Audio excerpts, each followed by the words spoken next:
I'm focusing on mental health, specifically anxiety. I decided to do the brain because it's like the main component of like mental health, and that's like kind of the first thing that comes to mind. I decided to do anxiety specifically because it's something that I struggle with, so it's more of like a personal issue, but I'm sure many people could like also relate to it and like see like anxiety through the work.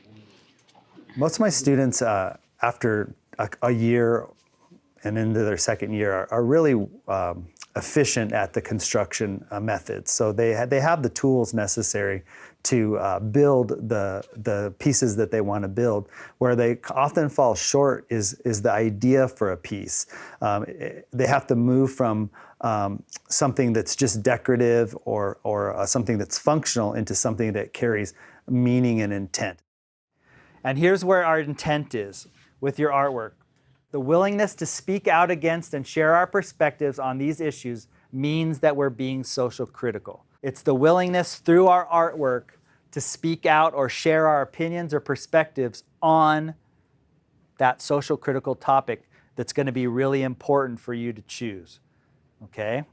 And that's why this is called idea pots, because that's the most important thing about this particular artwork that you're creating, is that it has to have a strong idea. Richard Notkin's going to be our kind of our focused artist, and we're going to be looking at a lot of his different works in terms of his social issue teapots, okay?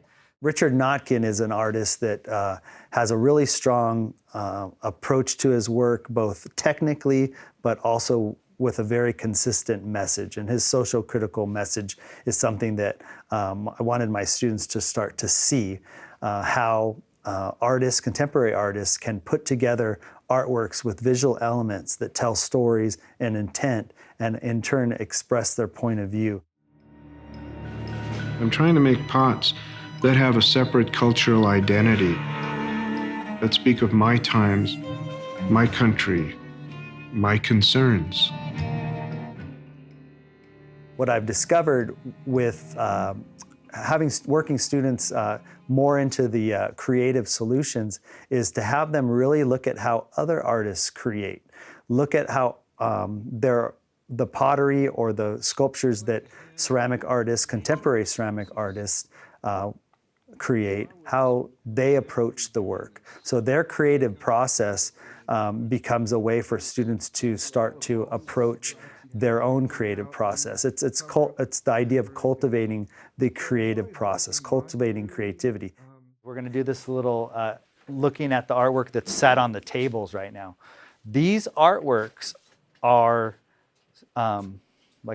your predecessors, Arroyo Advanced Ceramics students, and their results of their looking at social issues, okay? And I'm not going to really tell you much about them, because that's the whole goal of this, is for you to look at them and try to figure some things out. So, you interpreted abortion. Like pro-life, that they say has a heartbeat, and maybe like she couldn't get an abortion, and that's why there's a bunch of baby stuff around. Maybe even more strain on her heart. Yeah, that's why the veins are popping out a lot. Oh, okay. Well, that's a good interpretation. Or a miscarriage. A miscarriage. Mm-hmm. It could be interpreted both ways. Having the students look at professional artists is really, really important, but having them look at something that maybe their peers create is really, really important. And we do a really great activity in this unit with a gallery walk, where we look at previously created students' work that were social critical teapots, and the students look at the pieces, they work in groups to break them down, and they really begin to understand that this is accessible at a high school level, and it doesn't have to be a professional artist only doing this. So it's a little bit of a confidence builder when they can see, hey, that student really did a great job communicating that, and it's not that complex, but it's very visually engaging, and it tells that story. So I think having them look at both the professional level and student level is a really valuable experience and a confidence builder. I'm going to give you guys some time now to make sure that you have Again, you're going to write down topic, rationale, your artistic intent, research, iconography development, sketches, and construction methods. You're going to write all that down either in your sketchbook or on a piece of paper right now and get that all dialed in and start brainstorming. And I'll be around to have those conversations again.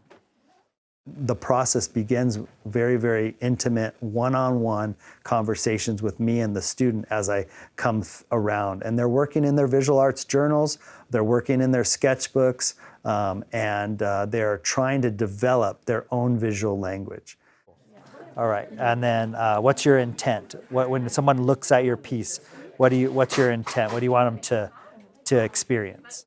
I want the viewers to realize that how bad social media is for us, like how much it actually affects our mind, and like how it really doesn't like show physically, but it does emotionally. Because it's an inside emotional response to it. Okay, awesome. All right, so tell me about what you're thinking about using for your visual imagery. What's your iconography development? Okay, so my base would be the main part would be a brain, symbolizing like a person. Okay. And I want the brain to be wrapped around either wires or a snake because it's. And when they get to the visual imagery, selecting the visual imagery, which are the different parts for their teapot, that's where they begin to really start to need a little bit more coaching. So in Notkin's work, you know how he stacked those crates up? So maybe is there anything that you could stack up that would help symbolize this long journey? I know that, you know how they cross the river, the one in the Rio Grande, something like that?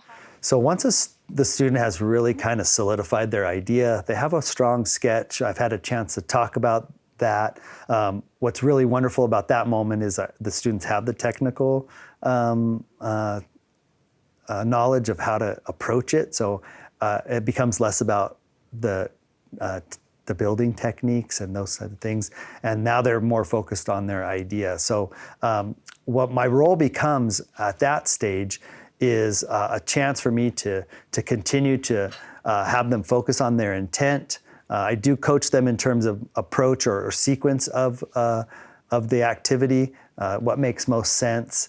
There are some technical questions still, and I kind of give them what I think might work. I ask them what they think might work also, because there's a lot of different ways to approach any specific ceramic form. So we kind of work through that together. So I become a support system for them, and also a way for them to continue to stay focused on their topic.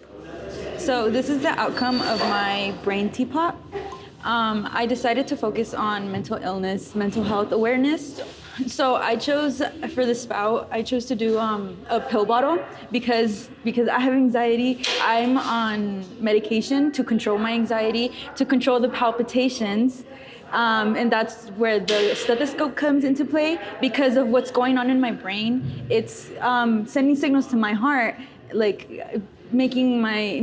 causing palpitations. So it's really important to remember that your brain is truly like the powerhouse of your body, and it has to be taken care of. The idea pots really help the students to take both a journey with their hands, the making, but also a journey with their minds, and really think about what they're trying to say creatively, strong intent, and put it all together into a package that really means something to them. I think I was able to express myself and like kind of how I interpret like anxiety and because there's no like one way to describe it or to even like explain it. So this is my definition.